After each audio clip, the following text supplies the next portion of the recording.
Good morning students. Terrace के बारे में बात कर रहे थे हम, और पिछले टर्म पे टेरेस के सिस्टमेटिक पोजीशन और मॉर्फोलॉजी के बारे में हमने बात करी थी। सिस्टमेटिक पोजीशन में मैंने आपको बताया था कि जो सबसे इवॉल्व्ड डिवीजन है टेरोफाइटा या फिलिकोफाइटा, उसका ये मेंबर है, और फिलिकेस जो सबसे एडवांस ऑर्डर माना जाता है उसका ये मेंबर है, जो कि सबसे बड़ा भी है। तकरीबन मैंने बताया था 9000 स्पीशीज 300 जेनेरा के अलग अलग मिलती है। टेरेस भी अपने आप में बहुत बड़ा जीनस है, लगभग 200 स्पीशीज वर्ल्ड वाइड रिपोर्टेड है, उसमें से तकरीबन 19 स्पीशीज हमारे पास इंडिया में रिपोर्टेड है। सिस्टमैटिक पोजीशन हो गई, मॉर्फोलॉजी हो गई। मैंने आपको बताया था कि जो प्लांट बॉडी है वो रूट, स्टेम जिसको हम राइजोम कहते हैं क्योंकि वो अंडरग्राउंड है, और लीव्स में डिस्ट्रीब्यूटेड होता है, डिवाइडेड होता है। मॉर्फोलॉजी के बाद आज हम बात करेंगे अबाउट द इंटरनल स्ट्रक्चर, आंतरिक संरचना। आंतरिक संरचना में रूट की कैसी है, राइजोम की कैसी है, और लीफ की आंतरिक संरचना कैसी होती है। टेरेस में मैंने आपको उसने बताया था कि जो टेरेस की 2-4-5 इंपॉर्टेंट स्पीशीज है, क्योंकि बहुत ज़्यादा वेरिएशन है, बहुत बड़ा ग्रुप है। इवन कई साइंटिस्ट तो इनको अलग अलग ग्रुप्स में भी डिवाइड करने की बात करते हैं, क्योंकि बहुत ज़्यादा वेरिएशन है, बहुत बड़ा 200 स्पीशीज होने की वजह से वेरिएशन बहुत ज़्यादा है। तो मैंने आपको बताया था कि जो इंपॉर्टेंट स्पीशीज हैं जिनके बारे में आपको याद रखना है, टेरेस बेटाटा जो सबसे कॉमन होगा मैंने बताया था, फिर टेरेस क्रिटिका, टेरेस क्रिनेटा, टेरेस एक्विलिना, वेरिस्चियाना, और बहुत सारी स्पीशीज हैं इसकी जो कि कॉमनली अकरिंग हैं पूरे वर्ल्ड में। कॉस्मोपॉलिटन इसका है, और इसका डिस्ट्रीब्यूशन सब जगह लगभग पाई जाती है। और जो रेन फॉरेस्ट है बेसिकली आप देखेंगे, मैंने आपको बताया था कि उनके बेड्स पे, मतलब उनका जो पूरा जमीन होती है उसके चारों तरफ बहुत अच्छे से ग्रो करती है, साइज बहुत बड़ा हो जाता है क्योंकि बड़ी बड़ी पत्तियां इसके अंदर होती है। ट्रू फर्न है, सन फर्न हमने इसको नाम दिया था, बताया था कि जो कॉमन नेम है जिससे इसको जाना जाता है। तो ये कॉमन स्पीशीज है जिसके बारे में आपको थोड़ा सा याद रखने की जरूरत है। एग्जाम में इनके बारे में पूछा जा सकता है कि टेरेस की किन्हीं 2 प्रजातियों के नाम बताइए, तो 2 प्रजातियां आप बता सकते हैं कि बेटाटा है, क्रिनेटा है, क्रिटिका है, और भी कोई दूसरी स्पीशीज जो मैंने बताई इसके बारे में बात कर सकते हैं। अब आंतरिक संरचना की बात करते हैं, इंटरनल स्ट्रक्चर की बात करते हैं। इंटरनल स्ट्रक्चर में सबसे पहले बात करते हैं रूट के बारे में। रूट का जो आंतरिक संरचना है वो कैसे होती है। रूट मैंने बताया आपको कि टेरिडोफाइट्स के अंदर जो रूट होता है वो फर्स्ट फॉर्म रूट तो हमेशा टेक रूट ही होता है, लेकिन वो एफिमेरल है, और उसके बाद उसकी जगह क्या होता है, एडवेंटिशियस रूट्स आ जाते हैं। ये रूट्स कहाँ से निकलती हैं, जहाँ हमारा राइजोम है, जो अंडरग्राउंड स्टेम पार्ट है, उसके लोअर पार्ट से ये सारी रूट्स निकलती हैं। रूट की जब आप ट्रांसवर्स सेक्शन काटेंगे तो बिल्कुल राउंड सेक्शन होता है, जैसे बिल्कुल सेक्शन हमारा कटता ही है, और बेसिकली 3 पार्ट्स में डिवाइडेड होता है। सबसे बाहर एपिडर्मिस होगी, फिर कॉर्टेक्स पार्ट होगा, और फिर होगा स्टेरम। एपिडर्मिस जो आउटरमोस्ट लेयर है उसमें आप देखेंगे आपको इसी तरह से यूनिसेल्युलर हेयर्स निकले हुए दिखाई देंगे इस तरह से, और एपिडर्मिस जिसमें रूट हेयर्स का फॉर्मेशन होता है, रूट हेयर्स प्रेजेंट होते हैं, इसको हम क्या कहते हैं, we call it epiblema. So this is the outermost layer जिसको हम कहेंगे एपिब्लेमा। इस एपिब्लेमा के नीचे का जो पार्ट होता है वो कहाँ तक, जहाँ तक एंडोडर्मिस है उस पार्ट को हम कहते हैं कॉर्टिकल रीजन, कॉर्टेक्स। यहाँ पर जो कॉर्टेक्स है रूट के अंदर टेरेस के, वो 2 पार्ट्स में डिवाइडेड है, आउटर कॉर्टेक्स, इनर कॉर्टेक्स। क्या डिफरेंस होता है, जो आउटर कॉर्टेक्स होगा वो सिंपल पैरेन्काइमेटस सेल्स का बना हुआ है, किसी तरह का कोई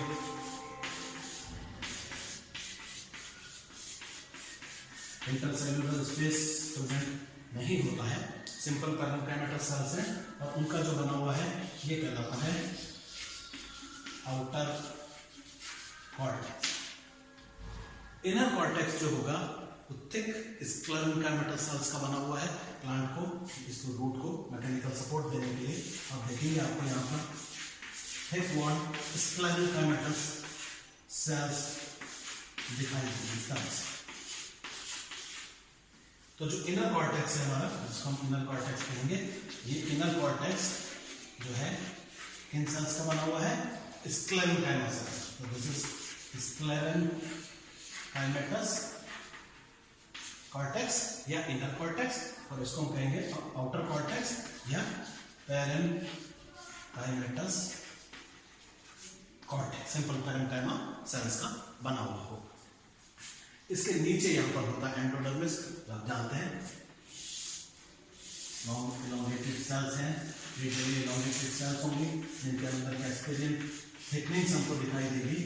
और यहाँ पर ये वो लेयर है जो कि कॉर्टेक्स को और स्टील को एक दूसरे से अलग करता है। तो यहाँ पर सिंगल लेयर एंडोडर्मिस हमको दिखाई दे जाएगी।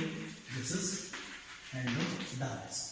एंडोडर्मिस के नीचे 2 या 3 लेयर की आपको दिखाई देगी वो लेयर, जिसको हम कहते हैं पेरिसाइकल। और जो आउटर मोस्ट लेयर कहलाती है स्टील की। जब स्टील मैंने आपको बताया था तो बताया था कि स्टील जो होता है उसकी जो आउटर मोस्ट लेयर होती है वो पेरिसाइकल होती है। पेरिसाइकल से ही शुरू करता है। पेरिसाइकल जाइलम होता है, फिर फ्लोएम होता है, फिर बात करते हैं पित्त की, हो भी सकता है मज्जा और नहीं भी होता। उसी के बेसिस पे फिर हमने स्टील के 2 टाइप्स बना रखी है, प्रोटोस्टील, साइक्लोस्टील, उसके बारे में हम बात कर चुके हैं। तो 2 या 3 लेयर की ये नीचे आ गई, क्या आ गई, पेरिसाइकल। This is pericycle. अब यहाँ पर होगा स्टील, बीच में प्रोटोस्टील है, मीन्स जो पित्त है वो अनुपस्थित है। सेंट्रल पार्ट जो होगा वो ऑक्यूपाइड होगा इसके द्वारा, जाइलम के द्वारा। जाइलम में डायार्क और एक्सार्क कंडीशन है। आप देखेंगे यहाँ पर सेंटर में 2 बड़े मेटाजाइलम होंगे और यहाँ पर बाहर की तरफ पेरिफेरी की तरफ 2 छोटे प्रोटोजाइलम के पैचेस आपको दिखाई देंगे। क्योंकि 2 तरफ निकले हुए हैं प्रोटोजाइलम के पैचेस, तो 2 आर्क्स हो गई, इसलिए कंडीशन हो गई डायार्क।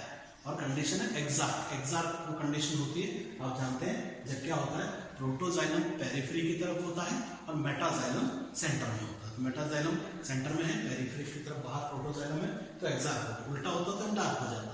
तो बाहर प्रोटोजाइलम है और सेंटर की तरफ आपका प्रोटोजाइलम आ जाता और मेटाजाइलम बाहर की तरफ हो जाता। तो वो कंडीशन नहीं है। यहाँ पर जो कंडीशन है वो कैसी है, डायार्क एंड एक्सार्क। तो दिस इज मेटाजाइलम। 2 बड़े पैचेस आप देख रहे हैं मेटाजाइलम के यहाँ पर, और ये यहाँ पर 2 बाहर की तरफ आपको निकलते हुए दिखाई देंगे प्रोटोजाइलम। तो एग्जाम में पूछा जाता है जनरली कि जो कंडीशन है स्टील की वो कैसी है टेरेस के रूट के अंदर, तो कैसी है उसकी जब बात करेंगे तो वो सिंपल है कि वो कैसा है, प्रोटोस्टीलिक कंडीशन है। प्रोटोस्टील में भी किस तरह की कंडीशन है, प्रोटोस्टील मींस पित्त इज एब्सेंट, पित्त नहीं है, जाइलम है, फ्लोएम है और पेरिसाइकल है। उसमें भी कैसी कंडीशन है, डायार्क एंड एक्सार्क कंडीशन। तो एग्जाम में इसके बारे में क्यों पूछा जाता है, डायार्क एंड एक्सार्क अगर पूछा जाता है तो उसी में पूछा जाएगा कि जो प्रोटोस्टील होता है टेरेस का रूट का वो कैसा होता है। तो it is of diarch and exarch type. Diarch और एक्सार्क टाइप का होगा कि 2 आर्क्स होंगे प्रोटोजाइलम के जो बाहर की तरफ निकली हुई होगी और बीच में 2 मेटाजाइलम के बड़े एलिमेंट्स, ट्रैक्टरी एलिमेंट्स यहाँ पर आपको दिखाई देंगे। इसके चारों तरफ यहाँ पर प्रेजेंट होगा, क्या होगा, phloem. This will be covered by phloem. यहाँ पर फिर आपको फ्लोएम दिखाई देगा। प्रोटोजाइलम है, प्रोटोस्टील है, तो जाइलम है बीच में और चारों तरफ प्रेजेंट है, कौन प्रेजेंट है, यहाँ देखिए जगह कम है। फ्लोएम जानते हैं फ्लोएम का क्या काम होता है, जाइलम का क्या काम होता है। हाँ, जाइलम जो है वो वाटर मिनरल्स का कंडक्शन का काम करता है, फ्लोएम जो होगा फूड के कंडक्शन का काम करेगा। तो फूड लीव्स में बनता है ऊपर वहाँ से उसको और दूसरे बॉडी पार्ट्स के अंदर ट्रांसफर करने का काम किया जाए। तो रूट का अगर इंटरनल स्ट्रक्चर की हम बात कर रहे हैं टेरेस की, उसमें जो इंपॉर्टेंट चीज याद रखने की है वो है कि तो एपिब्लेमा होगा बाहर, आउटरमोस्ट लेयर जो एपिडर्मिस है, यूनिसेलुलर रूट हेयर्स आपको निकले हुए दिखाई देंगे, इसलिए इसको हम कहेंगे एपिब्लेमा। और यहाँ पर जो कॉर्टेक्स जो है वो 2 पार्ट्स में डिवाइडेड है, फिर outer cortex, inner cortex. Outer cortex parenchymatous sales का बना हुआ है, इनर कॉर्टेक्स जो है हमारा वो स्क्लेरेन्काइमेटस सेल्स का बना हुआ है। एंडोडर्मिस होगी वो लेयर जो कॉर्टेक्स को, स्टील को अलग करती है, और अंदर स्टील में कंडीशन प्रोटोस्टीलिक है, इट्स अ प्रोटोस्टील स्टील की जहाँ रूट आप जानते हैं, हमेशा इसके अंदर जो कंडीशन होती है वो प्रोटो स्टील ही होता है, और प्रोटो स्टील होने की वजह से जाइलम होगा, फ्लोएम होगा और पेरिसाइकिल होगा, पिथ नहीं होगा, पिथ एब्सेंट होगा। और जाइलम में फिर क्या कंडीशन है, डायर और एक्साइल कंडीशन। मैंने आपको बताया कि दो प्रोटो मेटाजाइलम के पैचेस बीच में दिखाई देंगे और दोनों तरफ दो आपको प्रोटोजाइलम के पैचेस नजर आएंगे, तो डायर और एक्साइल कंडीशन होगी। तो एग्जाम में अगर क्वेश्चन पूछा जाए तो टेरेस के रूट की आंतरिक संरचना का वर्णन कीजिए, तो हम उसमें ये डायग्राम ड्रॉ करेंगे और ये सारी चीजें जो भी मैंने आपको बताई ये पूरा इस तरह से लेबल करते हुए हम उनको एक्सप्लेन करेंगे। तो ये तो हुई रूट की आंतरिक संरचना। अब बात करेंगे राइजोम के बारे में, आंतरिक संरचना के बारे में, और लीफ की आंतरिक संरचना के बारे में अगले लेक्चर।